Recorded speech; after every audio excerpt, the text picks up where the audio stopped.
আশ্বিনের শারদ প্রাতে বেজে উঠেছে আলোকমঞ্জিত। ধরণীর বহিরাকাশে অন্তরিত মেঘমালা, প্রকৃতির অন্তরাকাশে জাগরিত জ্যোতির্ময়ী জগন্মাতার আগমন বার্তা। আনন্দময়ী মহামায়ার পদধ্বনি অসীম ছন্দে বেজে উঠে রূপলোক ও রসলোকে আনে নবভাব মাধুরীর সঞ্জীবন।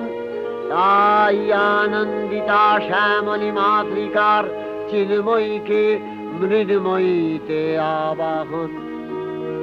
আজ চিৎশক্তি রূপিণী বিশ্বজননীর শারদশ্রী বিমণ্ডিতা প্রতিমা মন্দিরে মন্দিরে ধ্যান বোধিতা। সিংহস্থা শশিশেখরা